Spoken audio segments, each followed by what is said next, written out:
नमस्कार बंधुगण, welcome and welcome back to my channel. তোমরা সবাই কেমন আছো? আশা করি তোমরা সবাই ভালো আছো আর আমিও মোটামুটি ভালো আছি। তোমাদের সকলের সুস্থতা কামনা করে আমি আজকে একটা নতুন ব্লগ ভিডিও তোমাদের সাথে শেয়ার করছি। তো তোমরা ব্লগ ভিডিওটা কন্টিনিউ করতে থাকো।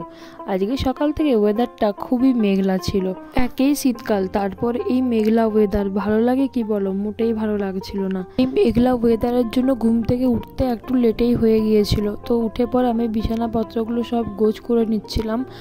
আর বাবা মা যেহেতু আমার সঙ্গে এখন শুচ্ছে, তার জন্য মানে 3টা ব্ল্যাঙ্কেট এরকম আর কি ছিল, তো সেগুলো ভারী ভারী ব্ল্যাঙ্কেটগুলো আমার ভাঁজ করতে একটু টাইম লাগছিল।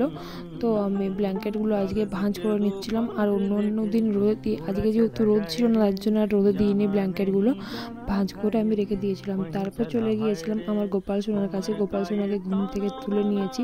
আর গোপাল সোনাকে আজকে সোয়েটারটা সকাল থেকেই পরিয়ে রেখেছি, কেননা আজকের ওয়েদারটা খুবই মেঘলা এবং ঠান্ডা। আর হ্যাঁ, এই ফটোর গোপালকে দেখছো, এই গোপালটা যখন আমাদের বাড়িতে ছোট্ট গোপাল সোনা আসেনি তার আগের থেকেই এই ফটোর গোপালটা আমি পুজো করছিলাম। আমাদের এখানে মেলাতে মানে 24 প্রহর হয়, তখনই আমি ওই ফটোর গোপালটাকে কিনেছিলাম।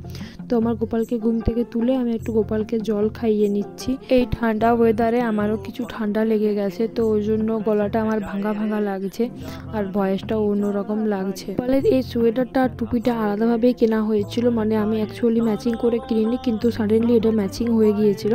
তো তারপর নিজের জলখাবারের জন্য আমি খেয়ে নিয়েছিলাম এই দুটো রুটি আর হচ্ছে একটু ফুলকপি দিয়ে তরকারি ছিল, তো সেটা খেয়ে নিয়েছিলাম।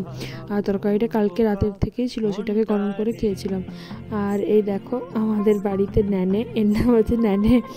তো ওকে দিয়েছিলাম একটু সবজির খোসাগুলো যেগুলো পড়েছিল, আর কিছু সোয়েটার আর জামা কাপড় ছিল, সেগুলোকে আমি সাবান গুঁড়ির মধ্যে ভিজিয়ে নিচ্ছিলাম। এগুলো না কাচলেও নয়, তো আমি জানি 2 দিন লেগে যাবে এগুলো মানে সোয়েটারটা শুকাতে, কেননা রোদ কিছু ওঠেনি, ওই কারণে 2 দিন লেগে যাবে। কিন্তু যাই হোক, সেগুলো কাচতেই হতো, কেননা আমার যেহেতু লাস্ট ইয়ার এক্সাম চলছে, আমাকে তো কলেজ যেতে হবে, 2 দিন ছাড়া ছাড়া যেতে হচ্ছে কলেজ, তার জন্য আমি সেগুলো সব কেচে নিচ্ছিলাম। আমি যখনই কাচি একবারে অনেকগুলো একসঙ্গে নিয়ে কাচি, কারণ আমার প্রতিদিন কাচবার সময় হয় না বিভিন্ন কাজের জন্য। তো যখন কাচি আমি অনেকগুলো করে কেচে নিই। তো আমাকে কলেজ টলেজ যেতে হবে পরীক্ষার জন্য, তো সোয়েটারগুলো আগের থেকে কেচে নেওয়াই ভালো। তারপরে একটা জায়গা আমরা ঘুরতেও যাব, সেটা তোমাদেরকে আমি পরে শেয়ার করব।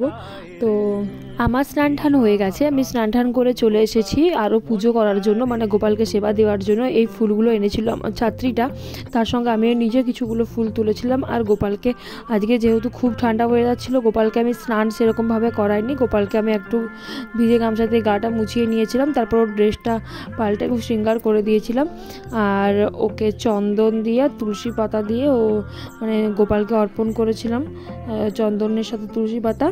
আর নৃসিংহদেবকেও আমি চন্দনের সাথে তুলসী পাতা দিয়ে নৃসিংহদেবের চরণে আমি অর্পণ করেছিলাম। তো তারপর আমি ছাদে চলে এসেছিলাম, যেগুলো কেচেছিলাম সেগুলোকে আবার নিয়ে যাওয়ার জন্য, দেখছিলাম যে শুকিয়েছিল কিনা। সোয়েটারগুলো শুকায়নি, কিন্তু বাকি চুড়িদার এগুলো সব শুকিয়ে গিয়েছিল। আর রোদরাও সেই সময় একটু দিয়েছিল হালকা মতো, তো আমি ওই জন্য রোদে একটু মাথার মধ্যে ঢাকা নিয়ে আমি একটু রোদ নিচ্ছিলাম। আর অনেকগুলো বাঁদর এসেছিল, তো কিছু পেয়ারা পেড়ে দিয়ে গেছে। আর কিছুদিন প্রচুর পরিমাণে বাঁদর আসছে, আর যখনই আসে সব পেয়ারাগুলো গাছ থেকে পেড়ে দিয়ে চলে যায়। এই দেখো ওদের কাণ্ড দেখো। আমি তো ভয়ে বাড়িতে ঢুকিয়েছিলাম, বাড়ির মধ্যে ঢুকে বিস্কুটের প্যাকেট নিয়ে বাইরে বসে বসে খাচ্ছিল। আর সন্ধ্যাবেলায় গিয়েছিলাম একটু কালী পুজো দেখার জন্য, কালীর পুজো হচ্ছিল, তো সেখানে আমি আর মা গিয়েছিলাম, মানে ওটা হঠাৎই যাওয়া হয়েছিল আর কি। তো সেখানে গিয়ে মায়ের প্রসাদও কিছু পেয়েছিলাম। তো কি বলবো, কপালে থাকলে সে যা হোক করে জুটে যায় প্রসাদ বলে না, তো সেরকম হয়েছিল আর কি। তো আজকের ব্লগটা এই অবধি। যদি কিছু ভালো লেগে থাকে তোমরা please like, comment, share and subscribe করো। তো পাশে থেকো। তোমরা সবাই ভালো থেকো, সুস্থ থেকো, সাবধানে থেকো। আজকের মতো আসি, দেখা হচ্ছে অন্য ব্লগ।